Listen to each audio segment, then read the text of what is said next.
welcome Bert O'Neill, who will tell you about what we're building here in terms of the Phase 1 program. Thank you, Mary. Well, thanks all of you for what you're doing for the Cancer Center. I thought I'd just be very informal and talk about a couple of things. Mary mentioned the Phase 1 program, and you know, the Phase 1 program gets a lot of its funding really from industry. So I'll talk about that a little bit just because I think it's important to us as an institution, and I think it's important for patients here in the Indianapolis area and Indiana in general, and even some of our surrounding states where people can't get access to new drugs. And then I thought I'd spend just a few minutes talking more about pancreatic cancer and maybe some areas where money that you are raising has helped us directly, and kind of where we're hoping to take that. So as Mary said, Phase 1 oncology is the first step in developing a drug. So drugs start in the lab, in test tubes in mice. They're optimized there, and then at some point get to a place where we think they're ready to be tested in patients. In the oncology world, we always test these new drugs in patients who have cancer, and typically patients who have cancer who don't have other treatment options, so patients who've been through all of the standard approved drugs, yet are still feeling well enough or in good enough shape to try other kinds of treatment. These are often highly experimental situations where we don't really have a good idea whether these drugs will help people. But that said, all drugs have to go through this testing if they're going to go on and actually get approved at some point. And in Phase 1, we're looking at things like, what dose do we give? Do we give it once a day? Do we give it once a week? Do we give it 3 days in a row with a week off? This is where these kinds of determinations are made based on testing a few people at a time and looking at their responses to the drug, especially their side effects. Right at any given moment here at IU, we're testing anywhere from say 7 to maybe 15 new drugs that might be relevant again to people with any kind of cancer who don't have available treatment options. So that's the reason I'm here. I was hired here to build this program, and again, if you think about it, if we don't have a strong Phase 1 program here at IU, there's a lot of competition for these drugs around the country. Then our patients are going to have to travel. They're going to have to go to MD Anderson, or they're going to have to go to Chicago, or they're going to have to go to the East Coast to get access to this drug. My goal is to make sure that we're competitive with these other centers, and to get there, we've had to make some changes in our process. We can't just sign up for a trial and start treating patients the next week. There's a process to get a trial open at a university. And typically, the universities are much slower than, say, private centers to try and get these things done. So we've spent a lot of time since I've gotten here to try to improve the process of getting trials open so that we can get them open at the same time as some of the private centers, and we've been able to do that. And because we've been able to do that, more and more companies now are approaching us with their drugs. We just opened 2 new Phase 1 trials this week. I just got a letter that we're approved as a site for a brand new Bristol Myers Squibb drug just today. So things are rolling along pretty well in that regard. So I'm happy to answer any questions about that before I go on to talk about pancreatic cancer. Are any of the candidates from internal research here, IU researchers? So at the moment, no. Okay.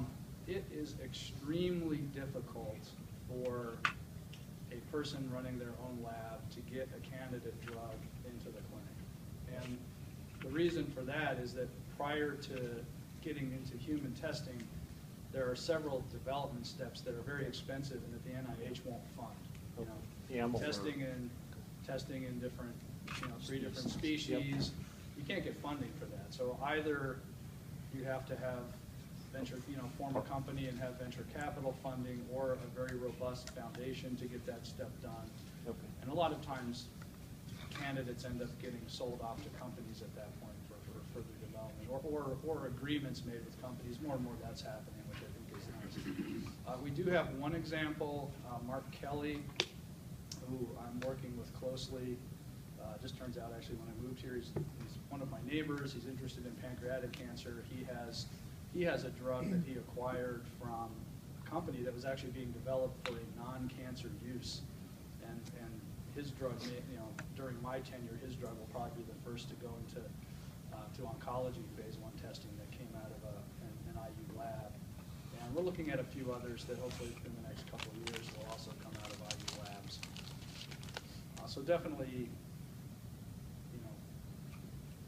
money that comes from places like 24 Hours of Booty is helpful for that kind of effort to get that testing done. What's the typical duration from a phase 1 to an approval, and what's the success rate? The success rate is a simpler answer. It's very low. Unfortunately, things that look good in the lab uncommonly make it to approval in an actual patient population. And there are a variety of reasons for drug failure. So any drug coming out of the lab, unfortunately, faces a pretty steep climb to get to approval. The duration question is, it used to be that we'd say it was about a 10-year process from phase 1 to approval. And that's because things had to first, so phase 1 was just optimizing how the drug is used. And that's a step that can't be avoided. You have to know the dose and you have to know the side effects before you move on. Then drugs went to phase 2. Phase 2s, they might do in several different tumor types to see which of these cancers are we seeing activity in, and then move to phase 3, when the phase 3 trials themselves sometimes would take a few years to finish because they were large trials involving hundreds to sometimes even thousands of patients. At the end of phase 3, if the drug looked better than some prior treatment, then approval would happen. Now that said, there have been instances where a drug has a very clear target. You can pick a population of patients who have a clear need or who don't have a good therapy. That drug looks very promising in that group of patients, and approvals have happened before phase 3 trials. And so there have been some cases of drugs going from phase 1 to approval within 2 to 3 years. So I think the FDA recognizes, this has to be a drug that is clearly effective in phase 2. A lot of drugs, add incrementally, and you really can't tell from a small study how effective that drug really is. Another way of saying we see a lot of singles, we rarely see home runs in the oncology world. Do you have any collaborative research projects where you basically employ different institutions that's not just centered here? Absolutely. So one of our efforts is through something called the Hoosier Cancer Research Network. This grew here out of IU, and it's basically an organization that allows us to do multi-center clinical trials. And I run a GI group which involves Ohio State, North Carolina, where I came from, Emory, Moffitt in Florida, Cincinnati, Louisville, so a bunch of other institutions, University of Washington. So we all work together to do trials that are sort of medium-sized trials that we wouldn't be able to do just here at IU. And then many of our scientists also have collaborations outside the university. That's more common than not these days, is to have collaborators at multiple institutions working together. And frankly, the government likes funding those types of collaborations.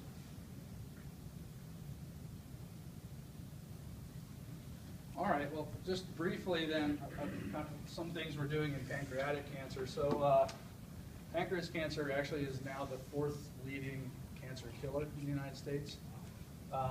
And just for reference, lung is the most common. Colon cancer is the 2nd leading killer, and we cure about 60% of patients with colon cancer. Breast cancer, currently estimated we cure about 80% of patients. Pancreas now kills nearly as many people as does breast cancer, and obviously with pancreas cancer, it's a mix of men and women, whereas with breast cancer, it's not exclusively, but almost exclusively women who get the disease. Our cure rate is hovering around 5%, which means if you go on to the American Cancer Society website and look for every year at how many cases of pancreatic cancers we see and how many deaths we see, it's almost the same number. Is that predominantly because there aren't any obvious signs and it's advanced? It's infrequent for patients to have symptoms that lead to early diagnosis. There's no good screening test at this point, and the disease seems to spread very early. So even if we think we've found it at a relatively early stage, patients and can cut it out, patients still tend to die of the disease within 2 years. So it is a particularly nasty cancer. I think perhaps one of the worst, if not the worst, cancers we deal with. And just for reference, the amount of funding that's available for pancreas cancer research is only about 5% of what's available for breast cancer. And I'm not knocking breast cancer research. It's important. I got into oncology because my mother died of breast cancer when I was a teenager. So certainly don't take that as me wanting to take away from breast cancer, but really there's not been enough of a focus on one of our deadliest cancers compared to some of the other cancers that we already do a good job curing. What's the cure rate for lung cancer? Lung cancer, there are many subtypes and stages. It's also, as a sum, it's also relatively low. It's probably in the 20 to 30% range. But you can, it is a little easier these days to screen for lung cancer. So if you have an early stage lung cancer, the cure rates are better than 50%. If you have an early stage pancreatic cancer, the cure rates are still in the 20 to 30% range. What is the most common symptom of pancreatic? I mean, the most common first symptom that people... The most common one is abdominal pain, and that's typically a symptom of advanced disease. So once it's there, it's advanced. Wow. Once we know about it, it's advanced. The relatively few patients we cure, so the bile duct that brings bile from your liver to your intestine runs through the head of the pancreas. If you happen to develop a cancer near the bile duct, it will often block it, and patients will present to us with no pain. They feel fine, but they become yellow or jaundiced. Those are the patients we can cure. And unfortunately, even for those patients, the cure rate's not that great.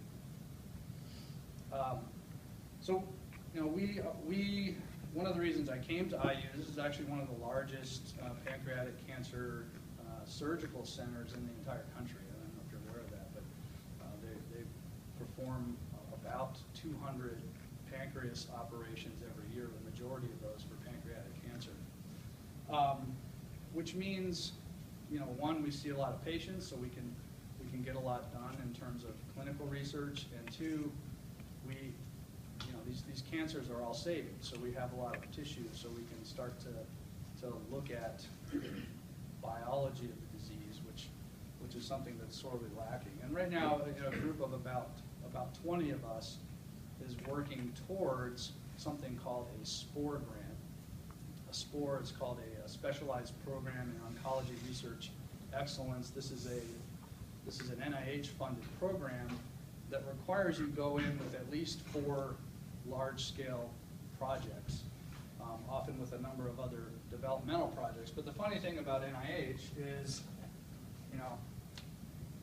here's your idea, and there's always steps towards your final outcome. And in between here, you have to have some, what we call preliminary data that suggests that your idea might be a valid one. You can't just have an idea and get money for it. It doesn't work that way. And unfortunately, with NIH, it's not this much preliminary data showing.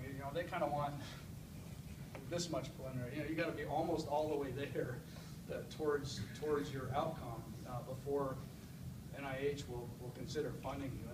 And partly that's because what we call the pay line is very low these days, meaning only, for grants of this nature, only about 9% of them get funded.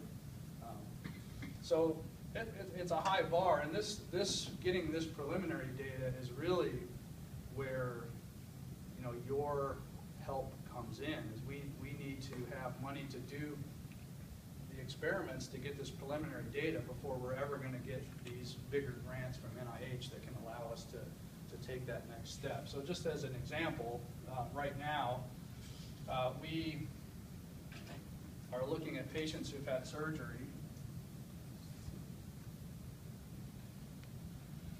As I mentioned, unfortunately, most patients with pancreas cancer who have surgery are going to have recurrence, right? But at the time they have surgery, we have their tumor tissue. So that tissue remains in our institution. We have that available. At the time of recurrence, patients are going to get chemotherapy. And then the question is, some patients are going to have good responses, and some patients are not going to have a good response, are going to have a poor response.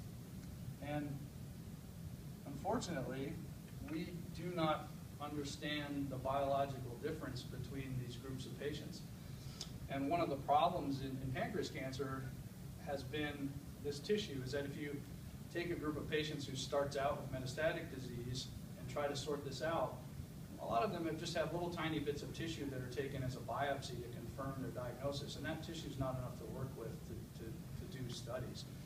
So the fact that we have so many samples like this here allows us to go backwards and say, okay, we can look at the good responders and the not good responders to treatment, and then go back to their original tissue and look at, what is the difference between these.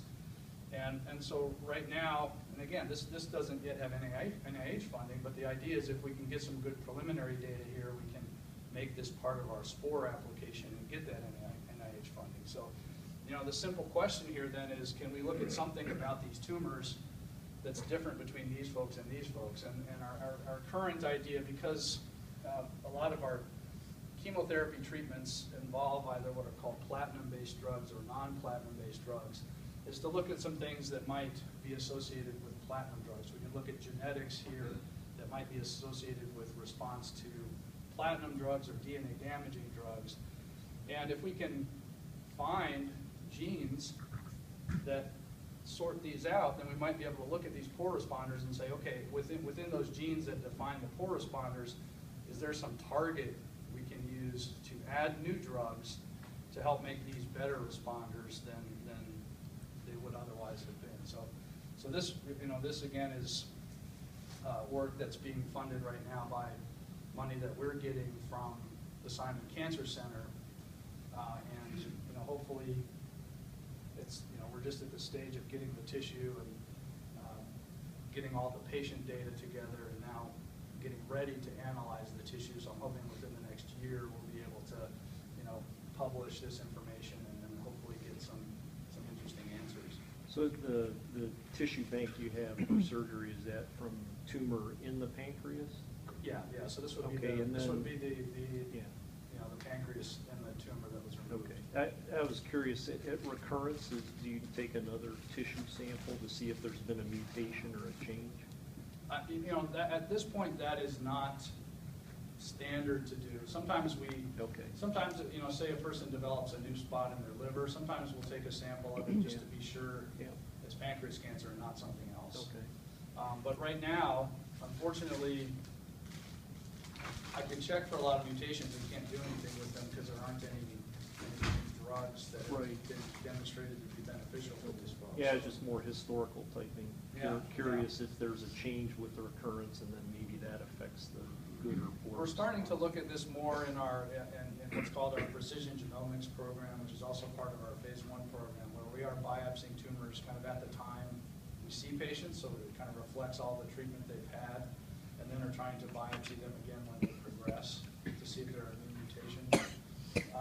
But this has not been a standard thing to do up till now. So, just curious, the tissue bank you have, depending on the amount of tissue, is that ever made available to other research, including industry, pharmaceutical companies, if they want to do some candidate evaluation? It certainly can be, it certainly can be. Okay. You know, there have been arrangements, for example, between, this predates me by a long time, but there have been arrangements between the School of Medicine and Lilly, for example, to allow for, you know, some portion, we don't want to give away all of it, but some portion Right. of a tumor to be put into a bank that Lilly has access to for drug development reasons. Okay.